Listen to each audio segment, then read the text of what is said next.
ascended the throne just after the Second World War. She championed the development of the Commonwealth from a small group of 7 countries to a family of 56 nations, spanning every continent of the world. We are now a modern, thriving, dynamic nation. Through thick and thin, Queen Elizabeth II provided us with the stability and the strength that we needed. She was the very spirit of Great Britain, and that spirit will endure. Today we mourn the passing of a remarkable sovereign. It is a deep private loss for the royal family, and our first thoughts are with them at this time. The nation shares in their grief. Throughout the day, small unsettling indicators emerged, notes being passed around the Commons. Something was up. I know I speak on behalf of the entire House when I say that we send our best wishes to Her Majesty the Queen, and that she and the royal family are in our thoughts and prayers at this moment. Doctors had expressed concern over the Queen's condition. Charles had cancelled an engagement. Then news that all senior members of the family were heading to Balmoral. And the grim look on faces as Prince William drove his uncles Andrew and Edward through the gates. Finally, a simple statement. The Queen died peacefully at Balmoral this afternoon. Scotland loved, respected and admired her. And by all accounts, Her Majesty was rarely happier than when she was here in Scotland at her beloved Balmoral, a fact I have been privileged to observe personally. I hope it will be a source of comfort to her family that she spent her final days in a place that she loved so much. The United Kingdom now enters a period of national mourning as we reflect on a Queen who kept her promise and dedicated her life to duty. Jason Farrell, Sky News, Balmoral. Our oil correspondent Rhiannon Mills is here with me at Buckingham Palace, where huge crowds have gathered. They remain here. Rhiannon, as we drink in those scenes, your thoughts? And isn't it amazing that despite the rain, the crowds have still wanted to come out and share this moment? Because I think it's worth reflecting that, yes, she had a wonderful long life. She was 96 years old.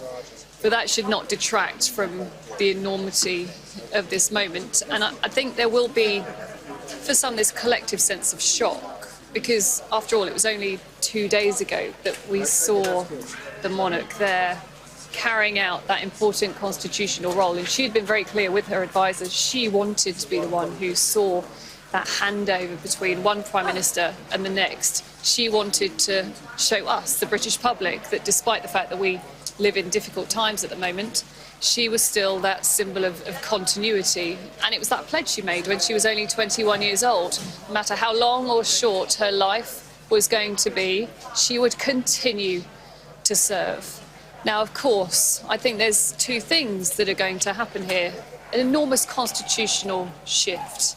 We now have automatically a new king, and I think for many people, again, that will compound that sense of what's happening now. Where are we? Are we in this state of flux? But we now have a new king. Her son, formerly Prince Charles, now King Charles III, is now our new monarch. And for him, I think what we're going to see, certainly over the next 10 days or so, is really that pendulum shift and change between mourning her death and the whole family, the royal family, joining, no doubt, people across the country to try and kind of encapsulate and sum up just what she meant to the country and the world. But also, for now King Charles III, it's a case of getting on with the job. He immediately has to pick up the constitutional responsibilities.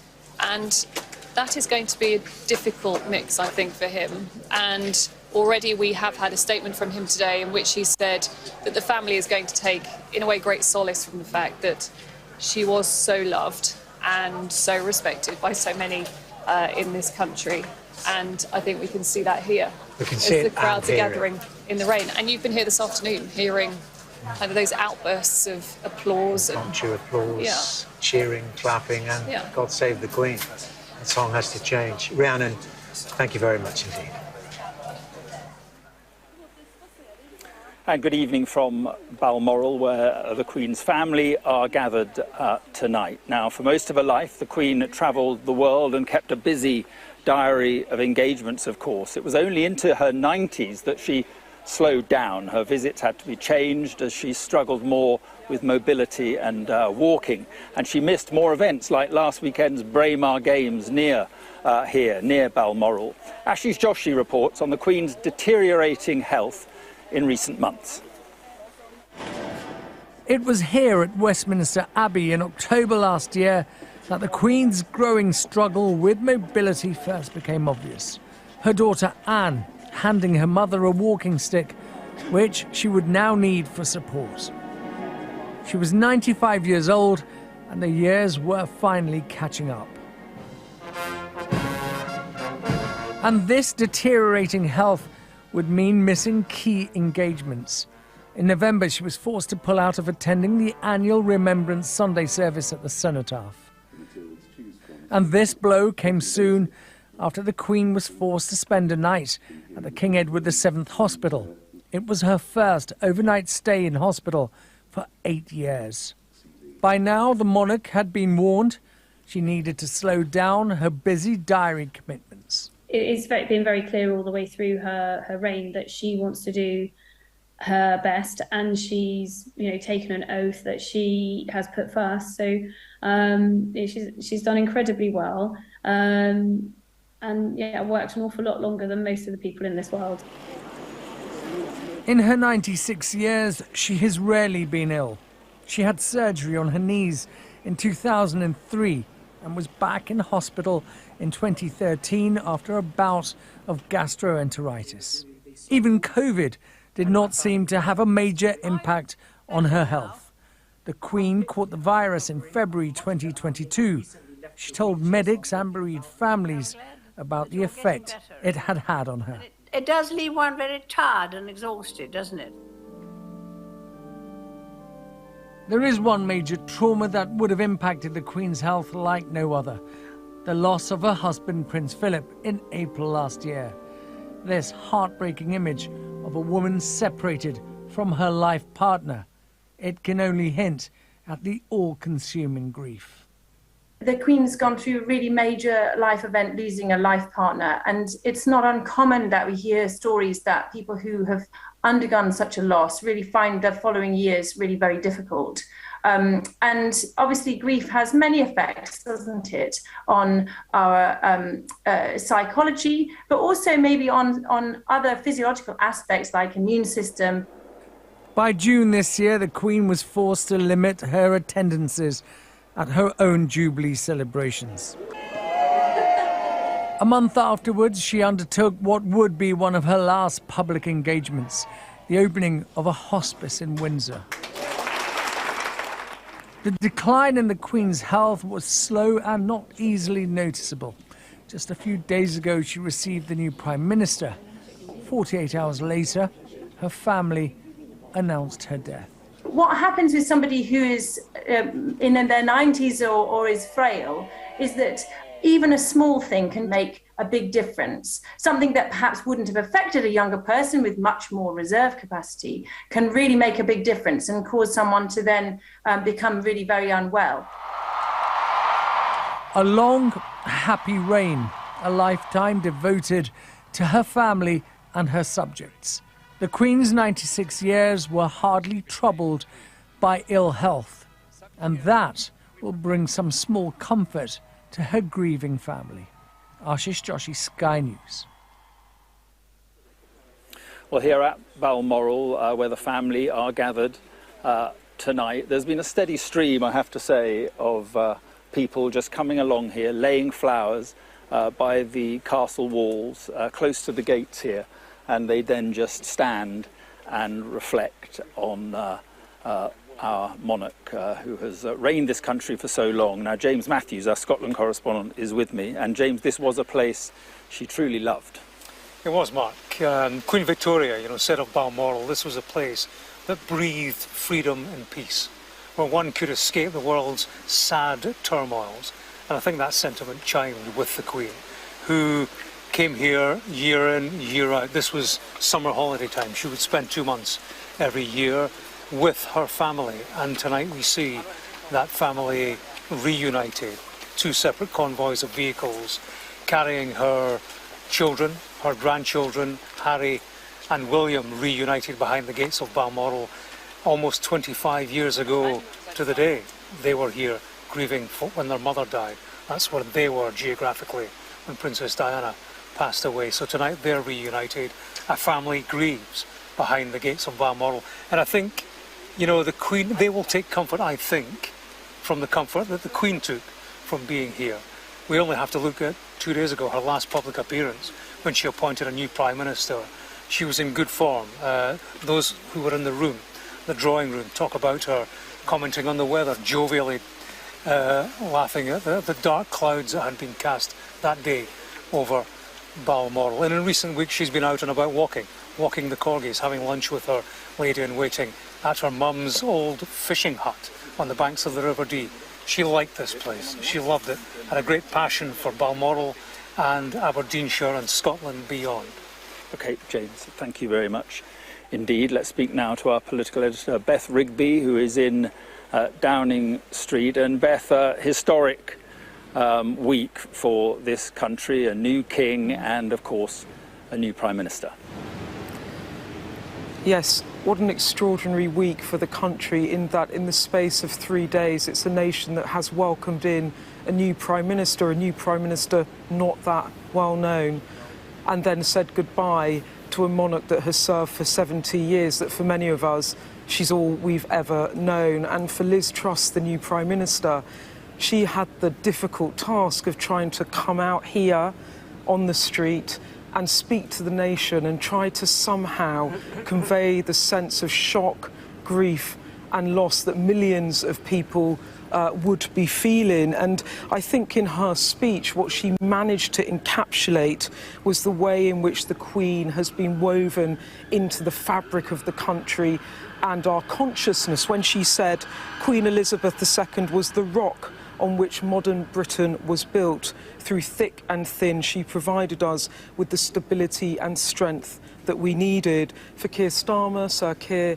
he too tried to evoke a slightly different sense of the Queen, maybe evoking Tony Blair when he spoke of the late Princess Diana as the people's princess.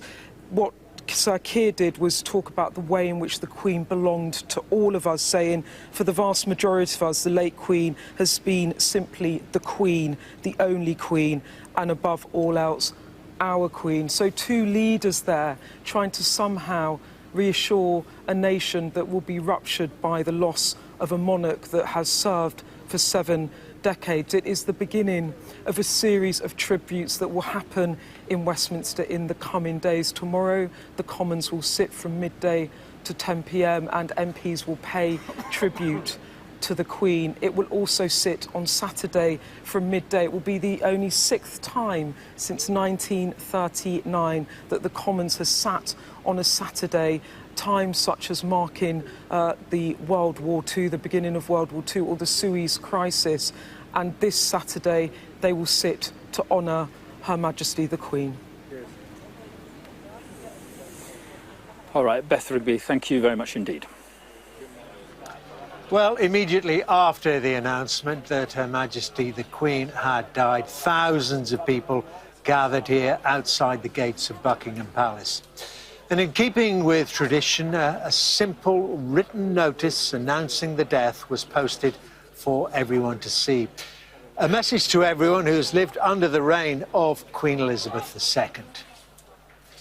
Well, Katie Spencer reports now from Buckingham Palace on a nation in shock. In the driving rain, they kept coming. Gathered outside of the gates of Buckingham Palace, the weather no barrier to witnessing this moment in history. Ever since we were born, she's been our queen. So this is very big news for us and very sad news. A swirl of rumours had seen small numbers amass here earlier in the day, and just before 6:30, confirmation. The enormity of this moment for some a struggle to take in. To see the flag behind you sort of, slowly lower, and it was just a sense of, both realisation, but also I think this united love, and I think it was an odd kind of surreal feeling there. Yeah. So it's a really emotional moment. Even if you're not born British, she represented the best values of the country that actually made me stay here. I think there's been so many generations that have come through and just known her as this presence, even without being a political voice, just being this kind of stability and sort of more than just a figurehead. I think nation's grandmother is appropriate. Outside of Windsor Castle, similar scenes. People wanting to mark this moment. She's been part of my life forever, and she's not here. She's gone. And you hope, but you appreciate that. Her age, it was expected at some point, but even when it happens, it's still a shock. I'm absolutely shocked. I couldn't believe it, and I actually didn't think I would be upset, but I am, and I have no idea why. It's just I think she's just so in everyone's psyche now. So I'm not even a royalist, but I'm still really upset. Her legacy is so prominent. I mean, when I think of Britain, when I was growing up, it's always been the Queen, the royal family, and just a beacon of stability. As sunset, the sea of people building outside of Buckingham Palace. Umbrellas up, a little rain, not enough to put people off being here to mark this moment. In amongst the crowds here, you get a very real sense of the shock and the loss many ordinary people who have been moved to come here are experiencing. And you find people here from all demographics and all generations. Barriers brought in anticipation of the crowds to come. Many more are expected here in the days ahead as the sun sets on the reign of Elizabeth II. Braving the very British weather long into the evening. Fitting for such a sombre night. Katie Spencer, Sky News. Let's just show you one of the first of tomorrow's papers. Marking the Queen's passing, that is the Mirror simply saying, thank you. And you can scroll through the front pages while watching our press preview by scanning the QR code on your screen.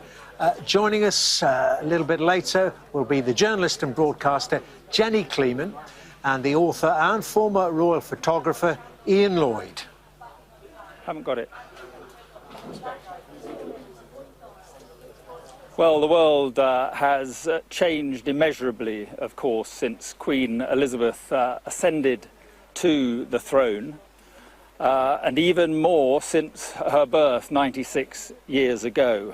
Ahead of her passing, some of those who knew her best have been speaking.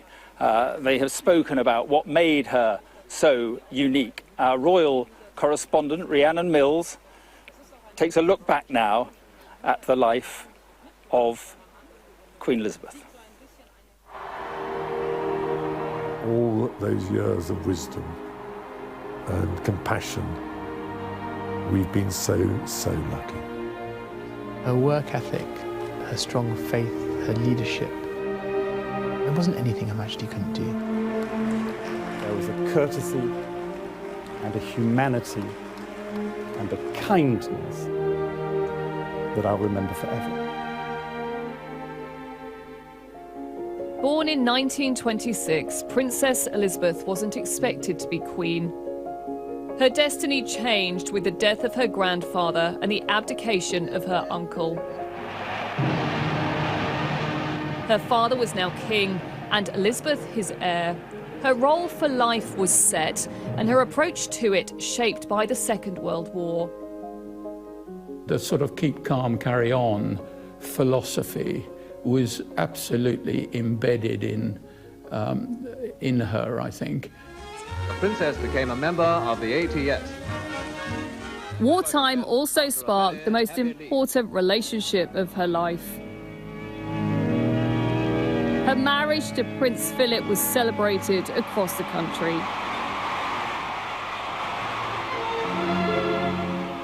Soon, Prince Charles was born, followed by Princess Anne. They're taking the places of the king and queen who would have gone but for His Majesty's illness.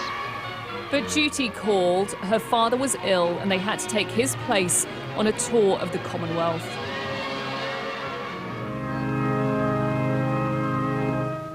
To the stunned heart of London and to the whole Commonwealth came the tragic news from Sandringham of the passing of a beloved sovereign, King George VI. In a remote lodge in Kenya, Prince Philip told her the news. She was now queen.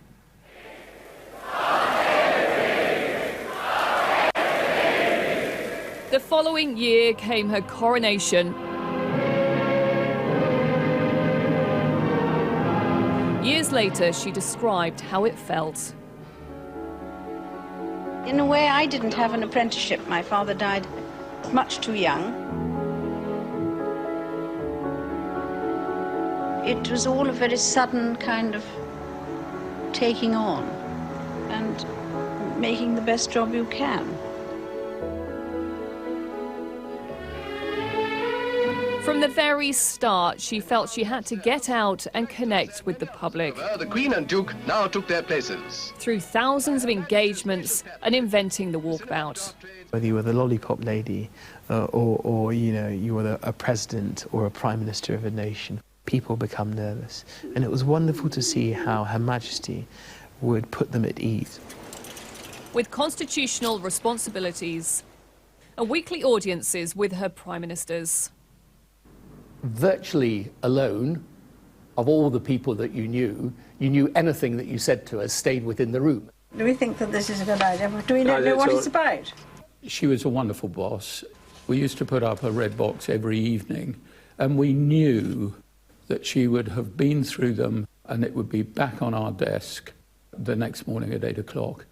The principle of listening to what she thought Churchill might have done in similar conditions or circumstances to what I found myself in. It was those sort of conversations that I learned a huge amount from and will treasure forever. As head of the Commonwealth and Queen of other realms,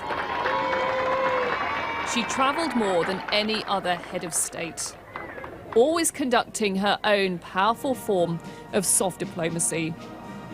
She can have a personal conversation which, you know, helps to move on some really quite difficult and tricky political moments. Uachtaráin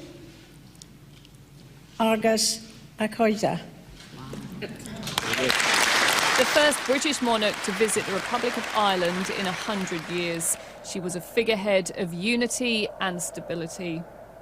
She never wavered from duty or service. And in uncertain times, people need anchors. We've lost one of our most important anchors. I'm very glad to have been able to join you today.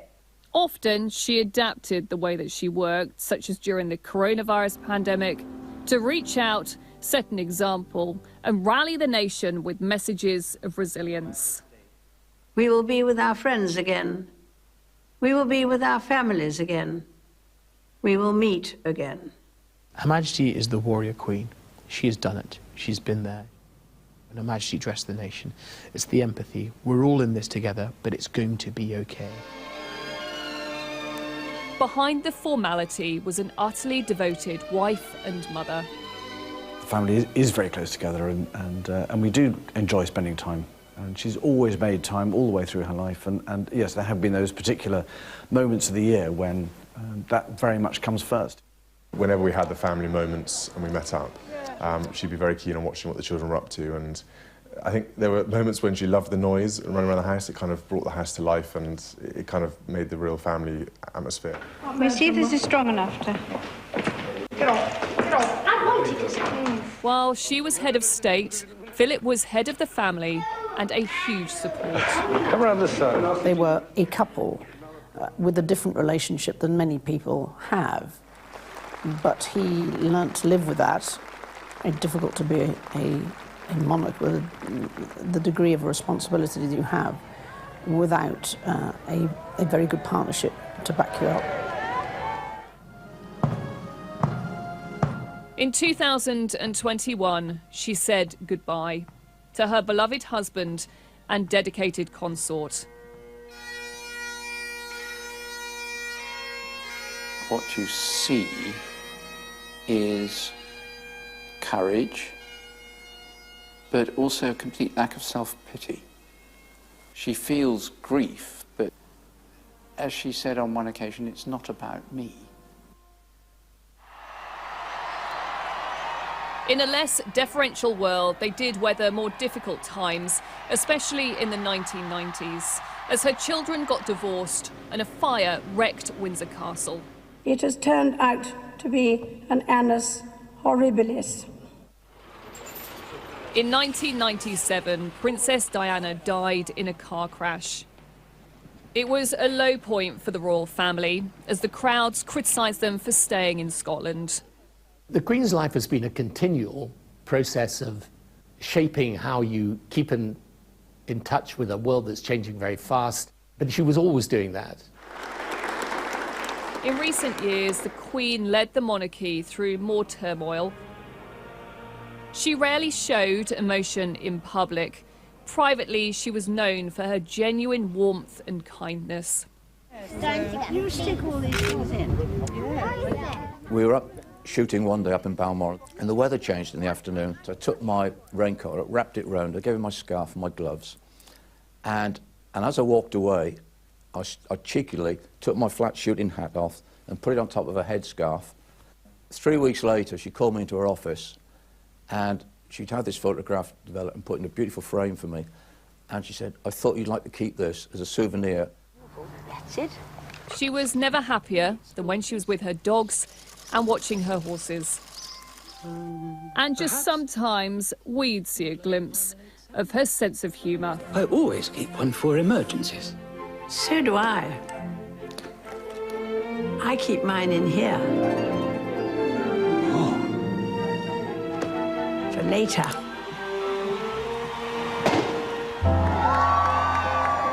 As the Queen grew older, the whole country would come together to celebrate her milestone moments.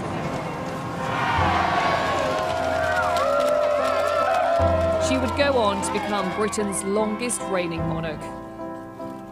Inevitably, a long life can pass by many milestones. My own is no exception.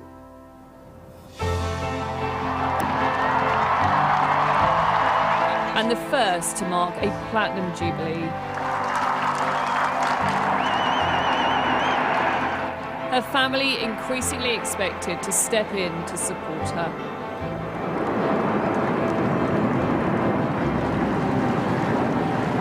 The Queen's remarkable reign and the stability it brought helping to secure the future of the monarchy as her family continued to grow.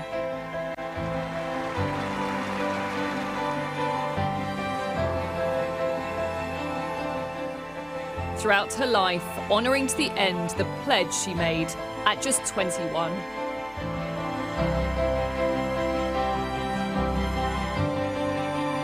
I declare before you all that my whole life, whether it be long or short, shall be devoted to your service and to the service of our great imperial family to which we all belong.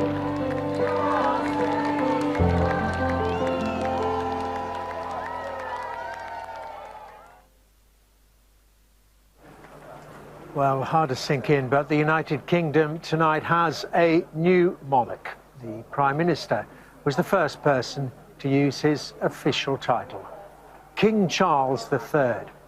He remains in Balmoral tonight and will return to London tomorrow. Paul Kelso reports on the challenges facing the new king. It's a job he's spent his whole life preparing for. One he could only inherit through the death of his mother. To Princess Elizabeth, heiress presumptive to the throne, a son had been born. It has been a long apprenticeship, and unlike the Queen, he takes on the duty at a time in his life when most people would retire. I believe no one has ever been better prepared for the role of head of state than the new king. He's been heir to the throne for so long, but it's not just that. He's been very assiduous, hard-working heir to the throne. I, Charles, Prince of Wales, will become your liege man of life and limb. He does it for no other reason that he was born to do it. I mean, no one says, work 16 hours a day, sir. I mean, he does it because he wants to. But you know, I think you're very sexy. Oh, no! For the Prince of Wales, living in a less deferential age has had its challenges. But as heir, he has brought attention to some of the most pressing global issues.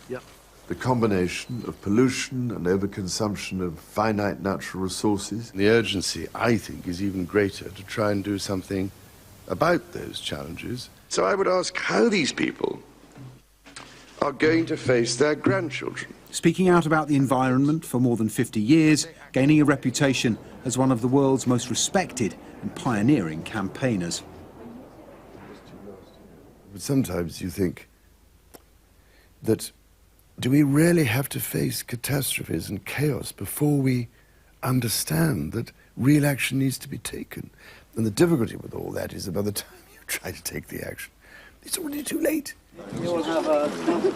While some people might have found his interventions inconvenient to the running of their particular versions of business or thinking, actually in the end I think the world will look back at his career as an environmentalist and say that it was an incredibly important contribution at a critical time.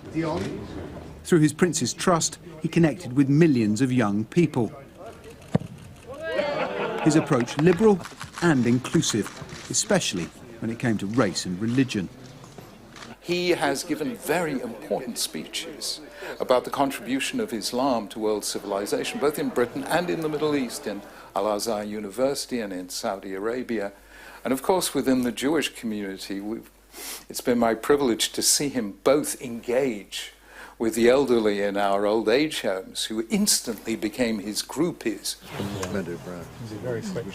Well briefed, outspoken, yet unelected. Did Charles, as heir, blur the lines between public service and political interference? His outspoken views on issues such as architecture and alternative medicine were at times controversial. His so-called Black Spider memos, written directly to government ministers, show a level of intervention not expected from a royal. I think he enjoyed the controversy. I think on some occasions I compliment him on the controversy. I think he was right about architecture to an extent. I think he was right about the environment. Clearly he was ahead of his time. But the point is the way he did it. And what he would do is he would criticize people but couldn't stand being criticized himself. He would create controversy but didn't want to listen to people answering back. How am I feeling? Yes, older. Around his 70th birthday, he set straight how he sees his future role. Clearly I won't be able to do the same things I've done, as heir. So of course you operate within the constitutional parameters. People have expressed worries about whether this involvement will continue in the same way. No, it won't. I'm not that stupid. I do realize that it is a separate exercise being sovereign. Charles, as king, now assumes a number of key roles that will demand strong leadership. He's head of state, defender of the faith, or as he'd rather, defender of faith more generally. He's also head of the armed forces, who will pledge to serve king and country. He's had military service. He served in the Royal Navy. He was the captain of a ship. And he knows, therefore, what you have to do if you're the boss and you're making decisions. So he can look commanders in the eye, and he remembers what it is to look after soldiers, sailors and airmen. Now, as king, he will receive defence briefings all the time. He's an excellent figurehead for the armed forces. There was a time when the thought of the Prince of Wales as king went against the public mood. A failed marriage, followed by tragedy, and Charles's popularity plummeted.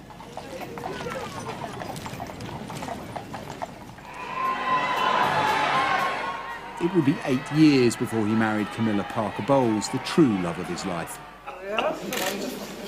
They have become a close working team. And on taking on her new role as Princess Consort, Camilla will support her husband, just as the Duke of Edinburgh supported the late Queen. Camilla turned Charles from this morose, serious, unhappy man into someone who lightened up, who laughed again, after years of not really laughing very much. Well, it's yours now. And as a result, he became a much better Prince of Wales. His sense of humour and desire to connect has softened his image in recent years. as we've seen him more as a family man, a committed husband, father and grandfather, who, like the rest of the country, missed his loved ones during the COVID-19 pandemic. It's terribly sad, let alone one's friends. But, I mean, fortunately, you know, at least you can speak to them on telephones and occasionally do this sort of thing. But it isn't the same, is it? You really want to give people a hug every now and then. 3 resounding cheers for Her Majesty the Queen. Hip, hip! The line of succession was secure as signs of transition became clear. Overseas tours on the Queen's behalf, leading the nation in moments of reflection.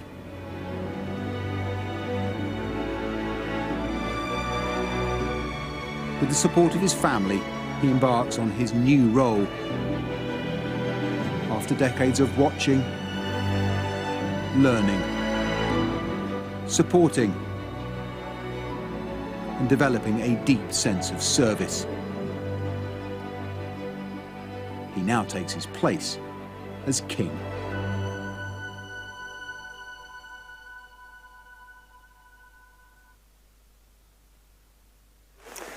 So the Queen died here at Balmoral, her home in Scotland. She had taken a summer holiday in the country since she was a child, and Balmoral became the place she could relax from official duties, walking and riding on the estate. James Matthews reports on the Queen's relationship with her beloved Balmoral and Scotland.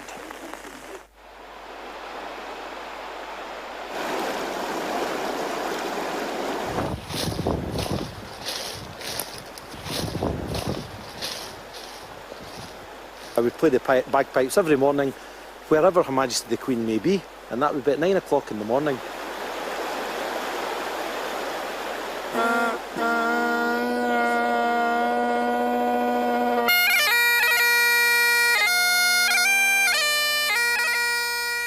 The Queen was fond of Scotland and its sound. Wherever she was, her day typically began with the bagpipes, a 15-minute selection by Her Majesty's Piper on the stroke of 9 a.m.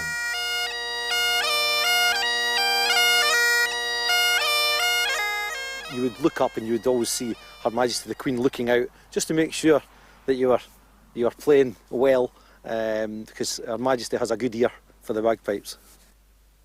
Scott Methven was the Queen's piper for 4 years. He puts her love of the instrument down to social occasions in Scotland as a youngster. It would be all these Scottish balls that she would attend. And some of the tunes that I would play in the morning reminded her of probably her happiest times when Her Majesty was younger and was able to get dancing with her sister and you know, just happy times.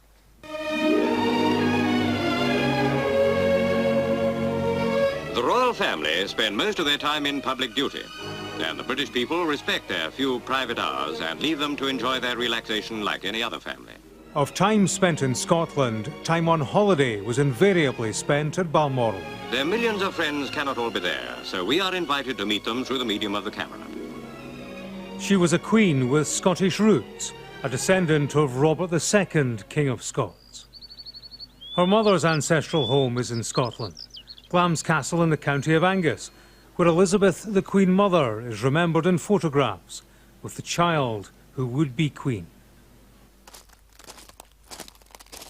Louise Tate was the royal family's press secretary in Scotland for 15 years. She says the Queen had an affinity with a country and its people. There is a deep understanding, connection and empathy. She gets how Scottish people tick in terms of what they get excited about, what perhaps doesn't excite them so much.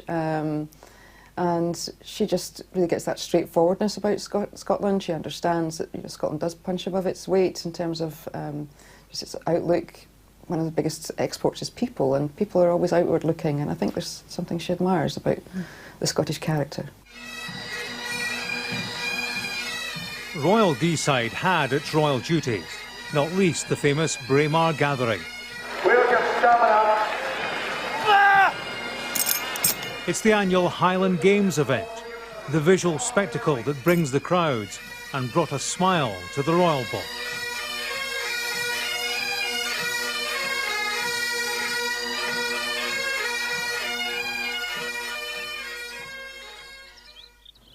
Away from the public eye, this part of the world offered summer seclusion in places like this. Honka House is the log cabin through the woods. Here the Queen would go for a picnic or barbecue with family and friends. She has spoken to me about how difficult she found it to leave here. Very often when the Queen was taking her leave, she'd be looking out on the start of autumn colours and so on, and she'd talk about the seasons and how things are always going on, and there's these cycles, and she would say, and I suppose I'm going to miss the best of the autumn colours here. She said, I must stay longer next time. 100 miles south of Balmoral is the Queen's official residence in Scotland, the Palace of Holyrood House. In this corner of Edinburgh's Old Town, it sits across the road from the seat of political power, the Scottish Parliament. At the start of each new session, the Queen would make the journey next door and meet the neighbours. It's a short trip, but it was long on sentiment when she addressed the chamber for what would be the last time in 2021. I have spoken before of my deep and abiding affection for this wonderful country, and of the many happy memories Prince Philip and I always held of our time here. It is often said that it is the people that make a place, and there are few places where this is truer than in Scotland. Before Scotland's 2014 independence referendum, the Queen was heard to say she hoped that voters would think very carefully about the future. Whether or not that was a political intervention, the Queen didn't necessarily need big statements to have a big influence. Queen Elizabeth II has been an important glue, a bond of the Union, because she herself has been very conscious of the need to be aware of the different nations which make up the British Union. That's especially the case for Scotland, because of her Scottish ancestry going right back to the medieval period, and her special concern, and I would say special love for Scotland.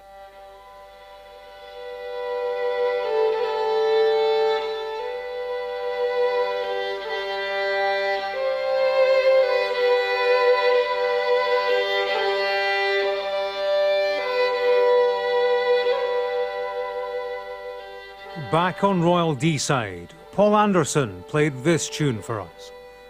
He played it for the Queen in Crathie Kirk. It's a lament for King George V, her grandfather. He's remembered here, and so are other monarchs past.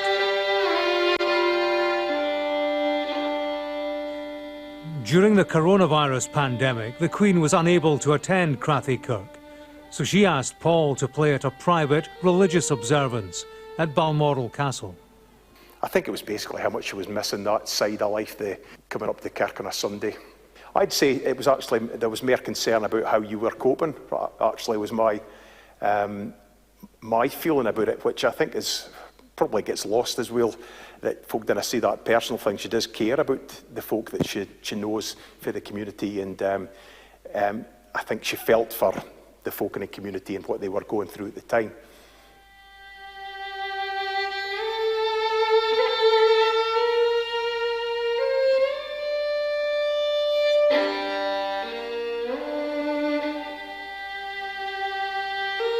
What Scotland meant to the Queen was, it was just truly part of her soul. You know, it was everything to her, absolute 100%.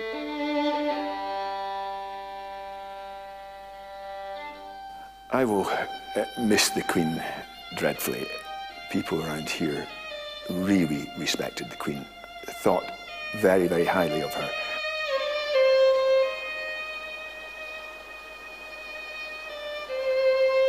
Only now will people realise just how much she meant to their life, and when they reflect on the life that she has led and the life of service and dedication and trying all the time to do what's right for people.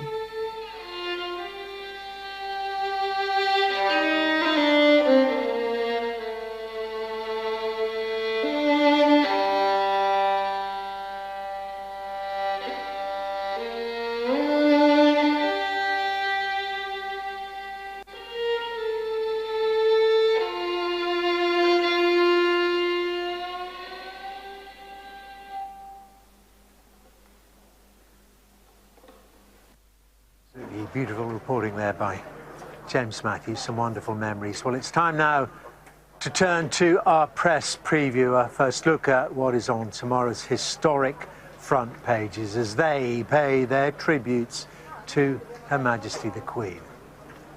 Well, joining us to help us through it all are the journalist and broadcaster Jenny Kleeman and the author and former royal photographer Ian Lloyd. You're very welcome. Thanks for joining me. Well, let's see then how some of the papers are covering this simply momentous story, and perhaps momentous doesn't even do it justice. And there we have the Mirror, quite simply says thank you.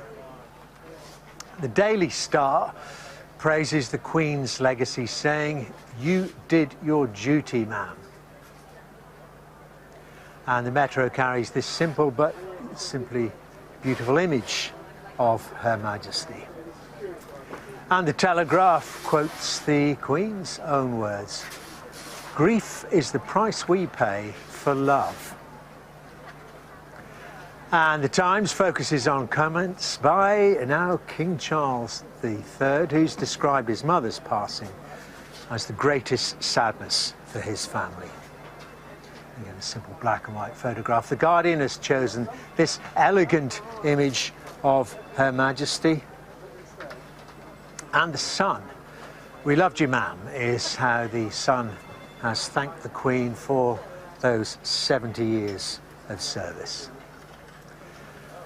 And yes, even the Financial Times, of course, puts its usual coverage of economics to one side in deference to Her Majesty the Queen, a beaming Queen Elizabeth II there. Well, as I say, we're joined tonight by Jenny Kleeman and Ian Lloyd, and let's take in some of those front pages, some quite simple but wonderful images, and let's start with the Times. And Jenny, I suppose the only real difference between the papers is whether they have gone for the Queen